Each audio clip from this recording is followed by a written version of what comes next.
Lalu kita masuk kepada alat promosi B2B. Ada POP display, point of purchase, ya, display.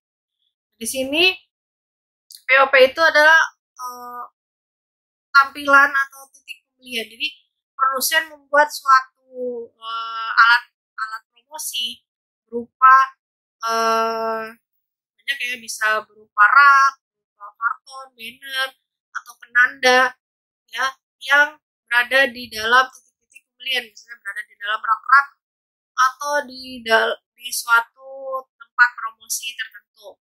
Nanti saya kasih contohnya.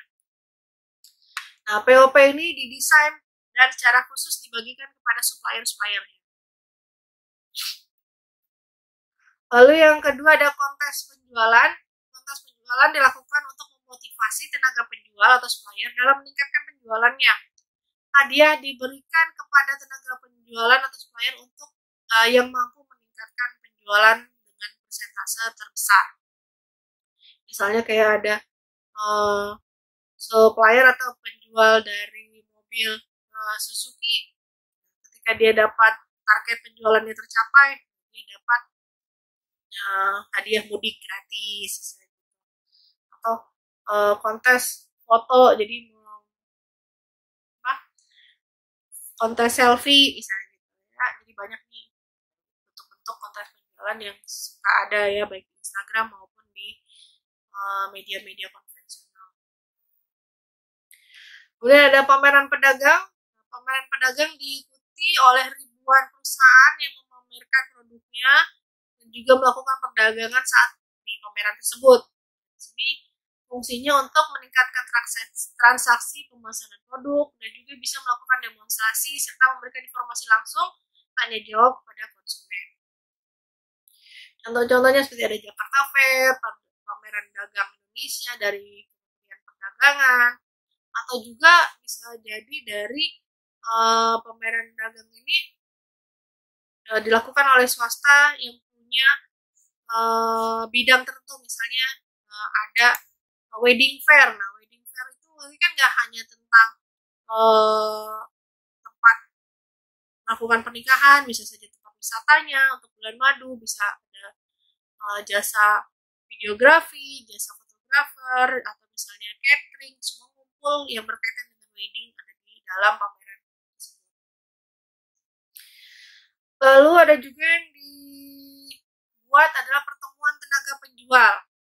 Pertemuan tenaga penjual ini diupayakan untuk menghadapi penjualan yang ramai ya, atau digunakan untuk memotivasi agen penjualan. Di sini kita bisa menjelaskan produk, menjelaskan kampanye promosi, atau memberikan pemecahan masalah terhadap hal-hal yang terjadi di lapangan.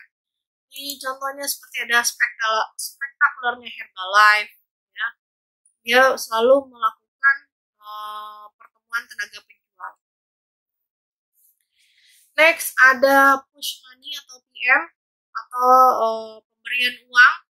Ini adalah push money itu pembayaran ekstra yang diberikan kepada tenaga penjual yang memenuhi sasaran tertentu dari penjualan. Contoh misalnya ada produsen akan memberikan bonus kepada tenaga penjualnya ketika mampu menjual produk pada jumlah tertentu dengan memberikan bukti-bukti transaksi. Contohnya seperti sales handphone ya. Kalau sales handphone gitu ya, kalau sudah beli handphone kemudian transaksinya diperlihatkan di foto, kemudian orang yang membeli handphone juga difoto. Nah, itu sebagai bukti untuk dia mendapatkan push money si penjualnya, si tenaga penjualnya. Lalu ada juga pemenuhan pemesanan atau deal loader. Nah, di sini pemenuhan pemesanan adalah premium yang diberikan oleh produsen kepada pengecer dalam jumlah tertentu. Jadi ketika dia bisa memenuhi pesanan berapa pack atau berapa jumlahnya yang ditentukan oleh produsen, maka dia akan mendapatkan hadiah premium dari pemenuhan pemesanan. Jadi biasanya target-target ya yang diberikan kepada perusahaan, diberikan oleh perusahaan kepada tenaga penjual. Lalu ada kesepakatan dagang atau trade deals. Dicirikan dengan memberikan konsesi harga khusus pada waktu tertentu dan memberikan diskon spesial kepada pengecer. Lalu ada insentif pembelian, bonus yang dibayar oleh produsen kepada penjual perantara ketika sejumlah tertentu produk telah dibeli dalam waktu tertentu. Jadi ada insentif pembelian. Ini mirip-mirip seperti push money ya. Dan ada insentif periklanan. Produsen membayar pengecer untuk iklan atas produk. Beberapa pengecer memandang insentif periklanan sebagai bonus pribadi. Pembayaran bisa berbentuk uang tunai atau barang tertentu yang diberikan oleh produsen. Nah, biasanya di sini ada kontraknya, kontrak antara produsen dengan agen atau dengan pengecer. Itu tadi promosi penjualan. Baik, yang ketiga, kita masuk dalam hubungan masyarakat atau publisitas. Alat promosi hubungan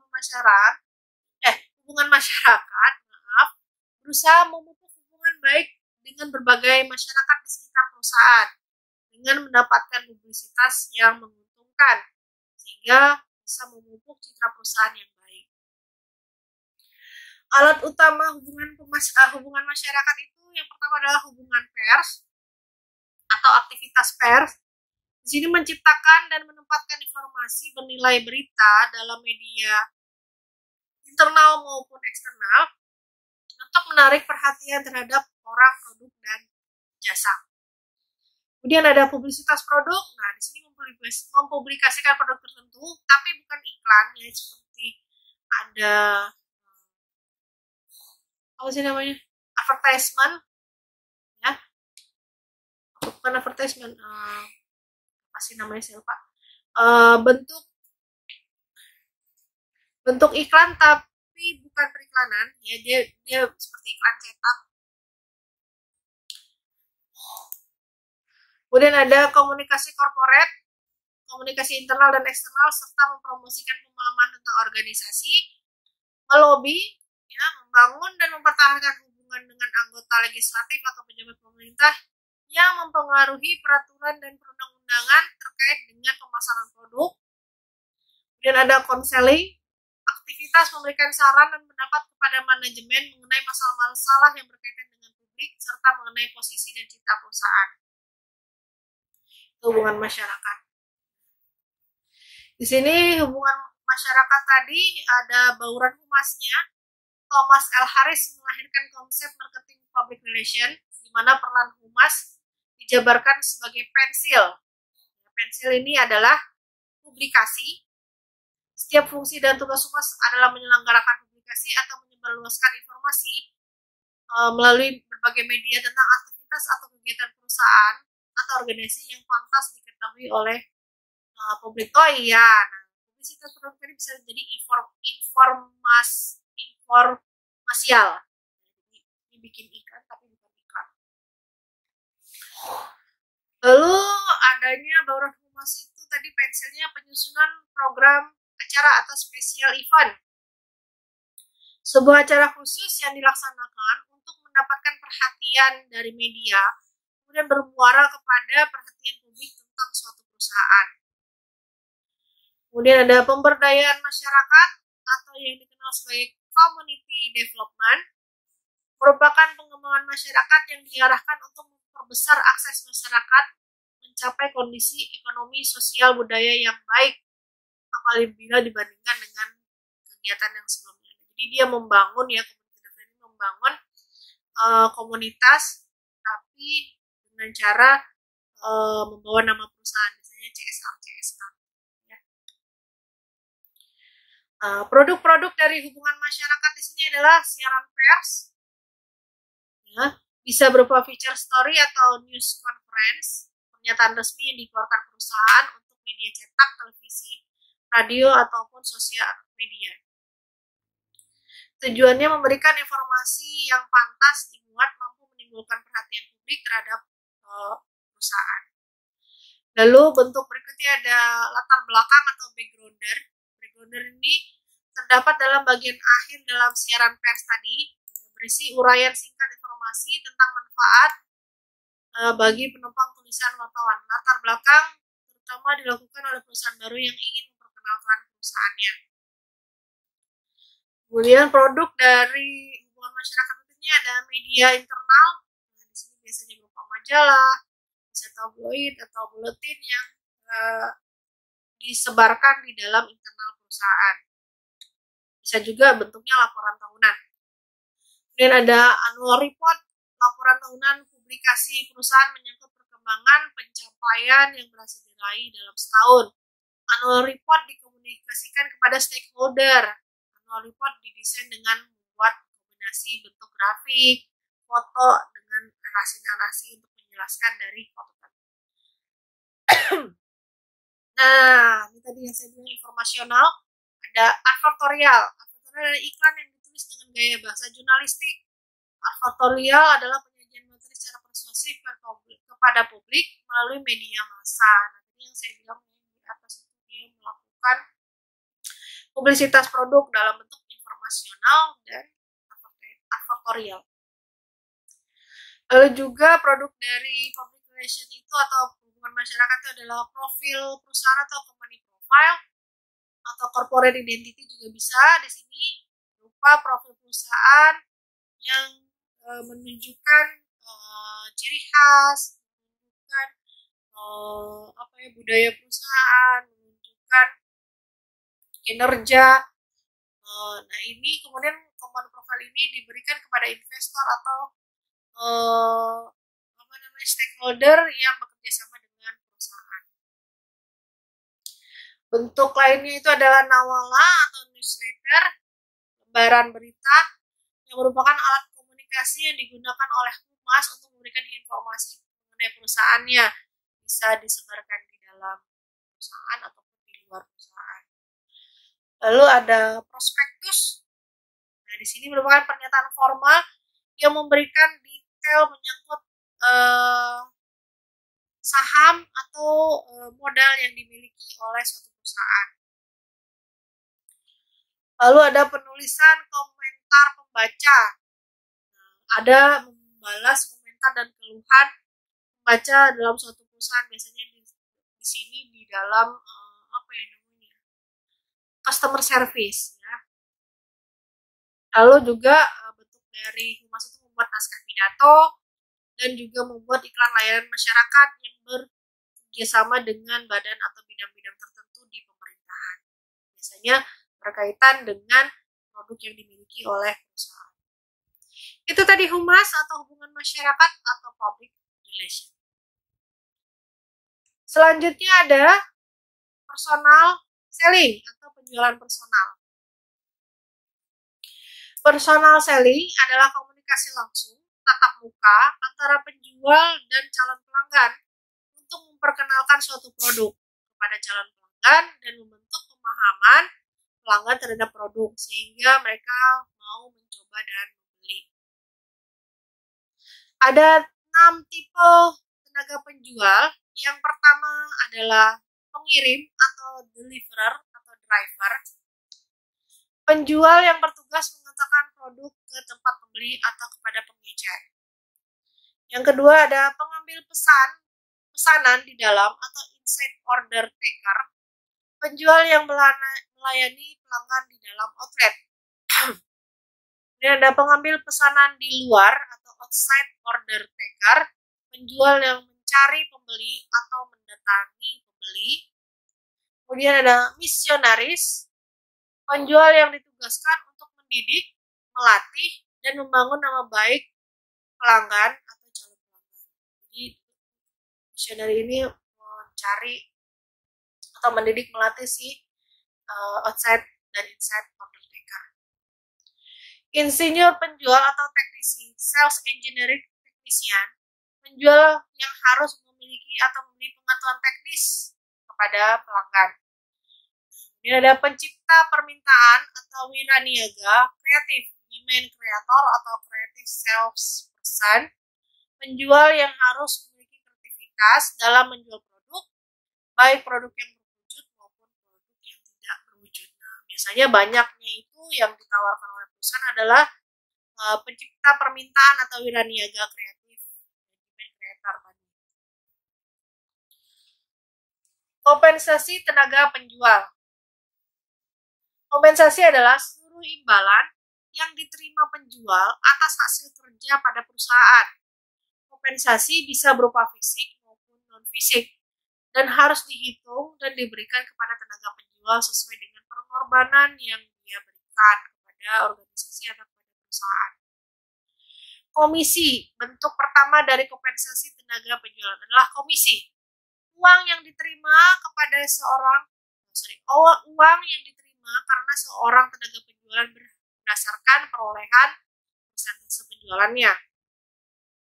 Lalu ada uang harian, meliputi ongkos transportasi, uang makan harian yang diberikan untuk tenaga penjual dalam menjalankan kegiatan penjualannya. Dan ada bonus diberikan untuk tenaga penjual jika mampu menjual sesuai dengan target penjualan yang ditentukan oleh manajemen. Ada insentif, bentuk lain dari kompensasi yang biasa berupa pemberian motivasi seperti tur perjalanan, ada uang tunai atau hadiah barang. Lalu ada tunjangan, benefit yang ditawarkan kepada tenaga penjual biasanya berupa asuransi, ya, akomodasi, serta fasilitas. Dan yang terakhir adalah gaji pokok, basic salary, imbalan jasa dalam bentuk uang yang diberikan secara tetap dan teratur setiap bulannya. Itu berikut ada 6 kompensasi tenaga penjual. Dan yang terakhir itu ada pemasaran langsung atau direct marketing. Pemasaran langsung adalah pendekatan pemasaran yang bersifat bebas dalam menggunakan saluran distribusi dan atau komunikasi pemasaran yang memungkinkan perusahaan memiliki strategi sendiri dalam berhubungan dengan konsumen. Media pemasaran langsung bisa berupa yang pertama adalah surat langsung atau direct mail atau email marketing, surat penjualan yang berpeluang untuk menarik perhatian penerima surat secara langsung. Isi surat lebih bersifat personal yang mengemukakan kepada penerima tentang keuntungan produk, melampirkan perangkat respon atau kartu balasan yang bebas biaya. Ini kalau dia surat ya, dia ada kartu balasan. Tapi kalau sekarang kan banyak menggunakan email. Yang kedua, telemarketing, pemasaran langsung berbasis telepon dapat berupa inbound dan outbound marketing. Telemarketing. Inbound telemarketing adalah pelayanan jarak jauh dan biasanya melibatkan penanganan pesanan dan merespon permintaan informasi dari produk. Bentuknya kayak call center. Ya. Outbound telemarketing adalah penjualan satu langkah, one step selling, tindak lanjut dan penjualan, membesar penjualan dan membuat pelanggan menjadi aktif. Outbound marketing ini biasanya ketika kita sudah menggunakan suatu produk, kemudian kita akan ditawari produk lainnya yang sejenis ya, yang berkaitan. Jadi biasanya ini outbound marketing ini adalah bentuk-bentuk telemarketing yang penawaran asuransi atau penawaran sudah menggunakan kartu kredit ini nanti bisa dapatkan asuransi yang ini. Jadi dia selalu menawarkan produk-produk lainnya melalui telepon atau melalui email. Itu tadi pemasaran langsung, direct marketing. Baik, yang terakhir ada yang paling hits, itu pemasaran via internet atau pemasaran web atau online marketing atau e-marketing atau juga kita kenal sebagai e-commerce. Pemasaran dari produk atau jasa melalui internet. Pemasaran internet menuntut adanya penguasaan aspek kreatif dan aspek teknis internet secara bersama-samaan, termasuk dalam membuat desain, pengembangan produk, periklanan, serta penjualan. Atau membuat kontennya juga harus bisa. Manfaat pemasaran via internet itu biayanya murah, ya murah dalam artian tidak memberikan biaya media, tapi mungkin lebih kepada dia produksi. Kemudian mampu membuat informasi yang besar, punya jangkauan yang besar juga. Keterbatasan pemasaran internet di sini, produk yang pasarnya tidak bisa disentuh atau keamanan informasi masih dipertanyakan, masih ada yang membuat tidak baik. Ada 3 model pemasaran internet. Yang pertama yaitu e-commerce, model bisnis di mana produk dijual langsung kepada konsumen atau B2C atau kepada bisnis lainnya. Nah, biasanya berupa website-website khusus dari suatu perusahaan. Dia bisa langsung melakukan pembelian pada website. Itu ciri khas dari e-commerce. Kemudian ada internet pemasaran lokal, proses di mana suatu perusahaan kecil menggunakan internet untuk mencari dan membina hubungan yang digunakan untuk keuntungan di dalam dunia nyata. Pemasaran internet lokal menggunakan perangkat seperti pemasaran media sosial, listing, direktorat lokal, atau target penjualan promosi online. Dan yang terakhir, pendekatan orang per orang atau one-on-one approach merupakan pendekatan yang independen yang berasal dari pencari dan pengguna dengan tujuan untuk menemukan produk atau data lain yang diperlukan oleh pengguna. Nah, pendekatan ini digunakan dalam iklan pencarian atau search ads atau SEO ya, search engine optimization, di mana iklan didasarkan pada kata kunci yang dicari dalam search engine. Nah, itu dia tadi pertemuan 10 dari marketing and branding. Kita belajar banyak tentang promosi, tentang bentuk-bentuk bauran promosi dan promotion mix. Aja nih yang belum subscribe ya. Diklik ya subscribe-nya biar tahu kalau ada video terbaru dari saya. Kemudian juga komen videonya. Ya, jadi saya dapat feedback dari yang menonton. Dan jangan lupa berikan kritik dan like ya, biar saya selalu semangat membuat video pembelajaran sampai akhir semester nanti. Oke, sampai ketemu pada video pembelajaran berikutnya. Saya Diana pamit. Assalamualaikum warahmatullahi wabarakatuh.